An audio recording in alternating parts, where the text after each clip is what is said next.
उसे कोई रिग्रेट नहीं है और वो काफी सुकून के साथ डांस कर रहा था। घर आने पर उसने न्यूज देखता है जिसमें थॉमस बोल रहा होता है। वो कहता है कि जिन 3 लोगों का कत्ल हुआ है वो मेरे ही आदमी थे और उन्हें किसी जोकर ने मारा है। लेकिन यहाँ पर इस शहर के गरीब लोग उन तीनों का साथ देने के बजाय जोकर का साथ दे रहे थे, क्योंकि वो जोकर के रूप में ही अमीरों के खिलाफ स्ट्राइक कर रहे थे। अब दोबारा से ऑर्थर अपने साइकेट्रिस्ट के पास जाता है तो वो उसे बताने लगती है कि हम आज आखिरी बार मिल रहे हैं, क्योंकि गवर्नमेंट ने हमें फंड्स देना भी बंद कर दिया और इसके बाद मैं तुम्हारा फ्री इलाज नहीं कर सकती। ऑर्थर दोबारा से काफी टूट जाता है और उदास होकर बाहर आ गया। यहाँ से सीधा हम एक कॉमेडी शो में ऑर्थर को देखते हैं जो वो लोगों को हंसाने की कोशिश कर रहा होता है, लेकिन वो ऐसा कर नहीं पा रहा था क्योंकि उसी समय उसे जोर जोर से हंसी आने लग जाती है। इस वजह से उसका शो खराब हो जाता है और वो घर के लिए वहाँ से निकल जाता है। घर आने पर उसकी मॉम उससे कहने लगती है कि बेटा ये लेटर थॉमस के लिए पोस्ट कर दो। लेटर पढ़ने पर ऑर्थर के आंखों पर यकीन ही नहीं हो रहा था।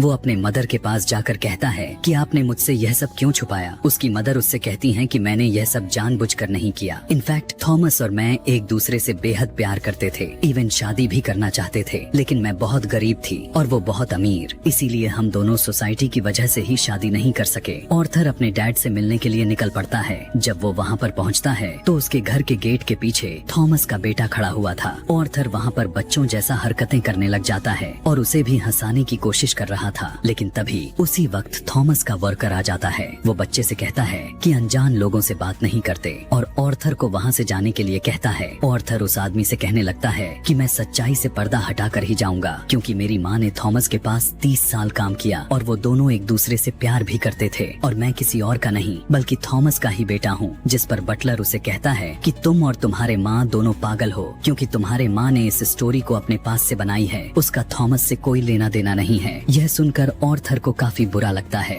और वो वहाँ से चला जाता है। घर आते ही ऑर्थर को पता चलता है कि उसकी मॉम को किसी तरह का अटैक हुआ है और उन्हें हॉस्पिटल के लिए शिफ्ट किया जाता है। हॉस्पिटल के बाहर जब ऑर्थर बैठा हुआ था तब उसके पास 2 पुलिस वाले आते हैं। वो उससे पूछते हैं कि उस दिन जो ट्रेन में 3 आदमी मरे थे, क्या तुम उसे जानते हो? तब ऑर्थर कहता है कि नहीं, मुझे कैसे पता कि वो कौन थे। उसे यहाँ पर पता चलता है कि इन पुलिस ऑफिसर ने उसकी माँ से भी सेम सवाल को पूछा था, जिसकी वजह से उसकी मॉम को अटैक हुआ। कुछ टाइम के बाद वो अपने माँ के पास आ जाता है और वहीं पर वो लड़की होती है कि तभी वहीं पर टीवी चल रही थी, जिसमें वहीं ऑर्थर का फेवरेट टीवी होस्ट होता है, वही कॉमेडियन जिसे ऑर्थर बहुत ही ज्यादा पसंद किया करता था।